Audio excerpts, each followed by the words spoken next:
You're welcome back to the morning show here on Arise News. It's time now to review newspaper headlines from today's newspapers. As ever, we begin with the front page of This Day.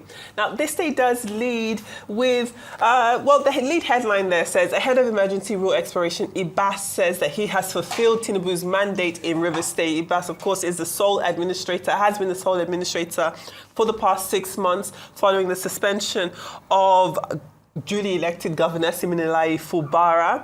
So that is one story there. To the top of the paper, we do have recapitalization. On the topic of recapitalization, there's 200 days now to the deadline. Banks are intensifying their efforts to scale this hurdle.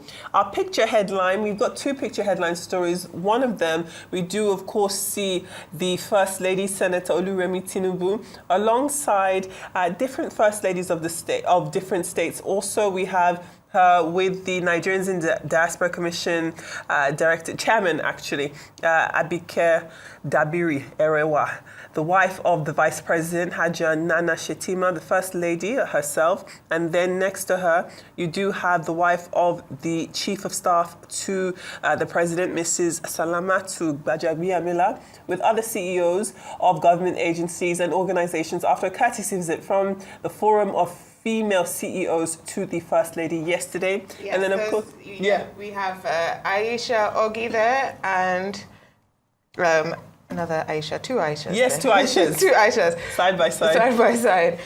Should we talk a little bit about the emergency rule in Rivers State, because it is coming to an end after the 6 months. Expiration date is just around the corner. It should be in 5 days, 18th of September. The question is, will the president be back, or does he need to be back for the handover to be done to Siminalayi Fubara, as you called him, the duly elected governor of the state? Very interesting here is that Ibas is saying that he has fulfilled Tinubu's mandate. What happens to the mandate of the people of Rivers State? You know, the good thing about this is that it's going to give us an example to see how suspensions or the ending of suspensions can be handled, and whether or not this will be a swifter process than what we're seeing happening at the Senate. I understand that these are completely different branches of government, but I do think that the process should be indicative of what we're seeing, and whether or not we will see any differences. There's just a few days until Sim Fubara is supposed to come back to his post. At the last hurdle, will something else come out that will delay his suspension, as we've been seeing with Senator Natasha Akpoti-Uduaghan, or will he be able to continue to fulfill his mandate as the governor of the people? We'll just have to see. We'll just have to see. That's been quite interesting. Should we move on to the Guardian newspaper? Yes. Let's look at the Guardian newspaper, because someone we spoke about earlier is on the front page. Yeah. Why Nigerians aren't impressed. And the picture there is of our Minister of Finance, Wale Edu, our Central Bank Governor, Mr. Yemi Cardoso, and the President of the Republic, President Bola Ahmed Tinubu. We also have, and that is around revenue target claim. That story is on page 8 to 9. Above the masthead, some very interesting stories there. One is that police permit for tinted windshield is an unnecessary burden, and that is an editorial piece, and I would understand why some people are saying that, but ultimately it's also about safety. And in the middle of that, there is a story, of course, about Nepal, and we're going to see that on more than one front page, I believe. Definitely. Nepal and danger of ignoring youth grievances, which we spoke about today. There is that. And again, important interview on page 10. Energy poverty remains root cause of deforestation. There is that. Because a lot of times in Nigeria, people are having to cut down trees for fuel and for fire. And again, you know, this really ties in, this front page ties into a lot of the conversations that we have had today. One, the revenue target claim, and why we're not impressed is, again, because people are being taxed everywhere. And, you know, originally the claim was that they had reached the revenue target, and so they would not need to borrow domestically. But we are seeing that we are burdened heavily by loans, 149.3 trillion naira of loans. That's more than $90 billion of loans being taken, of our, loan burden in Nigeria currently. A 22% rise in 1 year is absolutely scary. And, people are asking the president and his team to hit the brakes But also, it also shows that everything is tied, because we just spoke about Ethiopia and the fact that they're bringing 60% of their people onto electricity. They're taking them to the future with this new dam that they've been able to build with $5 billion, give or take. And here, where not only do we have energy poverty, but it's also we also have it causing issues like deforestation. That this interview is bringing out, that it's not just that we are energy poor. Right. It is also that because we are energy poor, we are harming our environment. And in a world where they say they want to give a 5% fuel tax to help the environment, perhaps they should focus on building our energy infrastructure. There would be that too. So that we focus on clean cooking and clean fuels, and people do not have to live off of coal and firewood in 2025. 2025. You know, still on The Guardian, there is a little pocket there that looks at this issue befuddling air peace. This positive test for alcohol, the NSIB issuing immediate safety recommendations for air peace.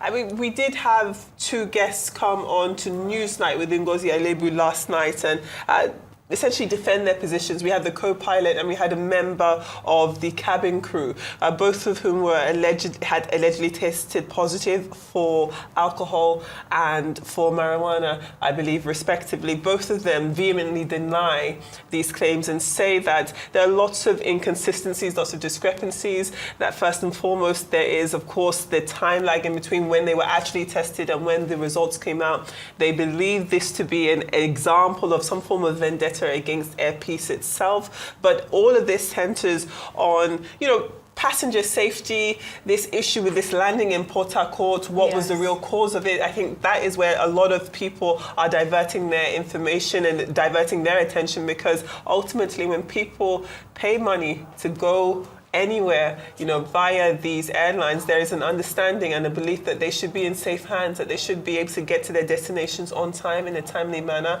and that the people who are there to take care of them while they are in the company and while they're in the care of these airlines are not under any type of banned substance. Definitely. On its face, it's a good thing that people are subject to random testing. I think we should widen that to many areas of society.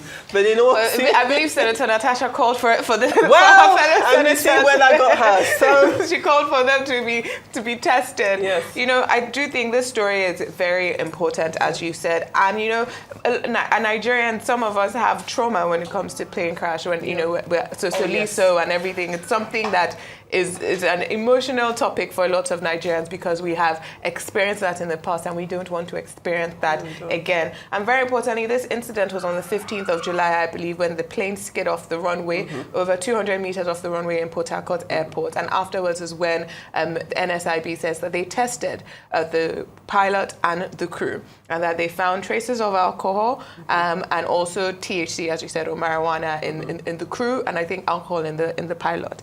But also in their statement, they said that some of the audio from the thing had been wiped and stuff like that. So I think we have to be very prudent here. Yeah. When it comes to the safety of people's lives, it is better to be proactive than to be reactive. And particularly when we think about air safety and how prudent it is for them to be, one, very importantly, that airpeace should be running these tests on their staff or their crew very often, but also that the NSIB is being held to certain standards. Are their tests up to international standards? And also, you know, because we've also seen before Max Air being suspended after a landing and the front tire of the plane, you know, collapse. So we're seeing these different things happen in the Nigerian aviation space, and the question is now: are there enough measures, and are there enough proactive measures to prevent any type of thing happening? Because that is what is the most. That's what we need. That's what's important. It really is. You know, and talking about importance, shall we take a look at the front page of the Saturday edition of the New Telegraph? The Saturday Telegraph, its lead story is looking at politics, as it usually does. You've got the ADC to read out the Riot Act, we're hearing, to undecided members. NWC meets next week, we're hearing, and it is seeking to convince those still on the fence to really make their final decision, isn't it? They may decide on on the modalities for Congress's convention is billed for 2026. So, I mean, you're never too far away from the chaos of politics, even with this new African Democratic Congress, this coalition that's forming underneath its umbrella. And as we've heard, earlier this week there was celebration, like, the formal, can we call it certification, or just from INEC, and Senator David Mark being named as its party chairman,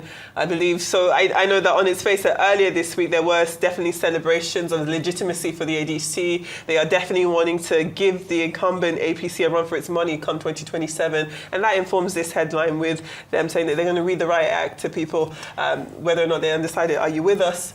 Or are you against us? Are you in or are you out? I think something else that would have informed this headline is that, very importantly, the former president, Goodluck Jonathan, met with Peter Obi, who's the former candidate for president under the Labour Party. Both men are rumored to be mulling a run, right? And it's thought whether or not Jonathan is going to try and run again in the PDP, or whether or not he's going to return, or whether or not he's going to go to the ADC to run. It's one of the conversations that's happening, that some people are trying to court Jonathan to the ADC.